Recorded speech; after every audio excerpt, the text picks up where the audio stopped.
11 आम के जो पत्ते जिस डाली में लगे होते हैं, वो डाली कोमल सी डाली, 11 टुकड़े महाराज एक कच्चे सूत से लपेटकर 11 बार उसका भाग, जब उसको लपेट लोगे इस तरह से इकट्ठा करके, आगे का जो भाग है 11 बार कच्चा सूत लपेटने के बाद जो भाग पीछे का आगे का कोई भी हो, उसको शहद में डुबाकर शिव जी को समर्पित कर दो। किस जगह पर रखना है? अशोक सुंदरी वाली जगह। अशोक सुंदरी की जगह जानते हो आप लोग, पहले भी आपको बताया है, आज फिर आपको वर्णन कर दूं। जैसे ये गोल जलाधारी है, ये शिवलिंग रखा है, ये 2 जहां से पानी बह रहा है बाबा के चरणारविंद, राइट में श्री गणेश जी का स्थान, लेफ्ट में कार्तिकेय का स्थान, बीच में अशोक सुंदरी की जगह। शंकर भगवान की 6 लड़कियां हैं। भगवान शंकर के 13 बच्चे, 13 बच्चों में से 6 लड़कियां, उस 6 लड़कियों में से एक लड़की का स्थान, भगवान शंकर की एक बेटी का स्थान, अशोक सुंदरी का स्थान सामने है। पद्म पुराण में स्पष्ट किया ये स्थान अशोक सुंदरी का। शंकर भगवान की जलाधारी में पार्वती जी का हस्त कमल, ऊपर से जो एक एक बूंद पानी गिरता है, ये शंकर भगवान की 5 लड़कियों का स्थान है, जया, विषहरा, शामरी बारी, दौतली और देव। शंकर भगवान की 5 लड़कियां भगवान शंकर के मस्तक पे जल की धार गिरा रही हैं। बीच में जो अशोक सुंदरी का स्थान है महाराज, उस जगह पर शहद का मुख, जो शहद आपने भिंगोया है, उस शहद का मुख शंकर जी की ओर कर कर इन्हीं नवरात्रि में शंकर भगवान के उस अशोक सुंदरी की जगह पर शहद का भाग शिव जी की ओर रख दें।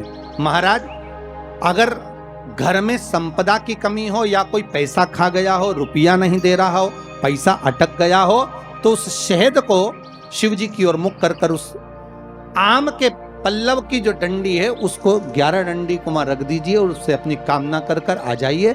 हो सके उस शहद में से थोड़ा सा शहद किसी रुमाल पर, किसी कपड़े में लगाकर उसको रख लीजिए। जिस व्यक्ति से पैसे लेना है, जिस व्यक्ति से पैसे मांग रहे हो, उससे एक बार जाकर मिल लीजिए, एक बार उसको खबर कर दीजिए। बाबा चाहेगा भोलेनाथ तो नवरात्रि में ही पैसा वापिस आ जाएगा, अगर शिव कृपा कर दे। ये बाबा की करुणा। आम का पल्लव कोई साधारण नहीं जिसको कलश के ऊपर रखा जाता है, शिव की कृपा। जिस आम के पेड़ पर स्वयं कामदेव चढ़कर भगवान शंकर के तीसरे नेत्र द्वारा जलकर भस्म हो जाते हैं, वो आम का पेड़ साधारण नहीं है।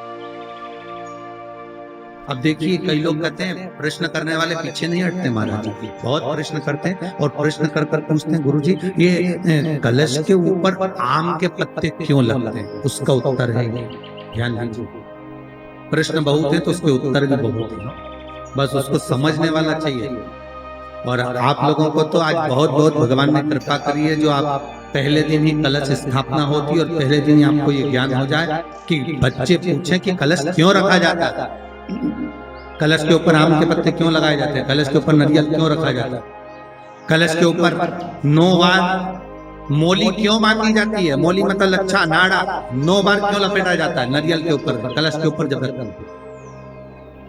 कलश के ऊपर जब जब श्रीफल रखाता है, नारियल रखाता है, तो उस पर 5 बार 7 बार मोली नहीं लपेटी जाएगी, तो 9 ही बार लपेटी जाएगी। 5 या 7 बार लपेटते हैं तो कहते हैं कि लक्ष्मी की छिन्नता होती है, और वो 9 बार लपेटी जाती है तो भरपूर लक्ष्मी का भंडार भरती है। क्यों क्यों कहते हैं? भगवान शिव के पास में आकर स्वयं कामदेव की धर्म पत्नी रति रो पड़ी, आंखों से आंसू आए। कामदेव की धर्मपत्नी रति रो रही है। शिवजी अपनी साधना में लीन थे। भगवान शंकर नेत्र बंद करके शिव आनंद में विराजमान थे। शिवजी ने पूछा, बोलो रति, आप और यहां जब आपका पति जलकर भस्म हुआ तो हमने वर दिया था आपके पति को कि ये भगवान कृष्ण का पुत्र बनकर मिलेगा आपको, फिर क्यों आप यहाँ पर आई हो? क्या हो गया ऐसा? क्या चाहती हो आप? फिर आने का कारण क्या है आपका? किस लिए पधारी हो? महाराज, मेरा पति जो जलकर भस्म हुआ था, उसके भस्म होने पर मेरे ऊपर भी केस लगाया है। तो भाई केस तुम्हारे ऊपर किसने लगाया?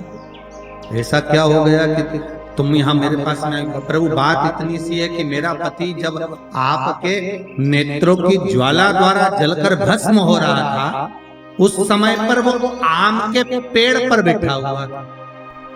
कौन से पल्लव थे? आम के पल्लव, आम के डालियों में, आम के पल्लव में मेरा पति छुपा हुआ। तो फिर क्या चाहती है? भगवान से मां रति कह रही हैं, दिक्कत केवल इतनी सी है कि मेरा पति जलकर भस्म हुआ, वो आपने वर दे दिया कि वो कृष्ण के पुत्र बनकर हमें मिल जाएंगे। वो हम मान रहे हैं, सब जानते हैं, ठीक है। पर दिक्कत इतनी सी है कि जिस आम के पेड़ पर मेरा पति बैठा हुआ था, उसके चक्कर में वो आम का पेड़ भी जला। तो वो आम का पेड़ जो जला, उसने मुझसे कहा है कि पति का तो उद्धार हो गया, पर हमारा उद्धार कैसे? महाराज, आम के पल्लव। तो मैं केवल आपसे इतना सा निवेदन करना चाहती हूँ, आपसे केवल इतना कहना चाहती हूँ कि प्रभु मेरे मन का संशय मिटा दीजिए, और जो आम का वृक्ष मेरे पति के साथ जलकर भस्म हुआ है, उसकी विनती को आप स्वीकार कर लीजिए। आप उसके लिए भी कुछ कृपा कर दीजिए।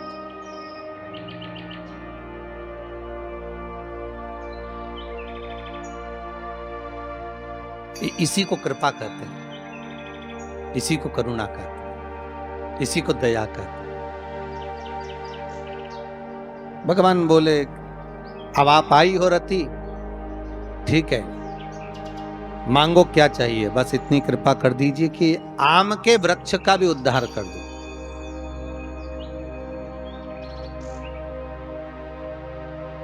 शिवजी ने कहा, हम वर प्रदान करते हैं रति।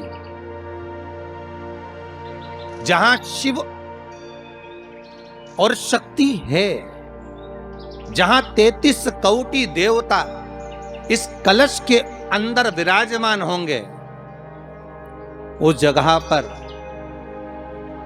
स्वयं कंठ पर जहां पर मेरा निवास होगा, उस जगह पर ये आम के पल्लव अमृत के तुल्य माने जाएंगे, और इनका निवास हमारे ही हाथ में, हमारे ही हस्त कमल में विराजमान हो, हमारे ही हाथ।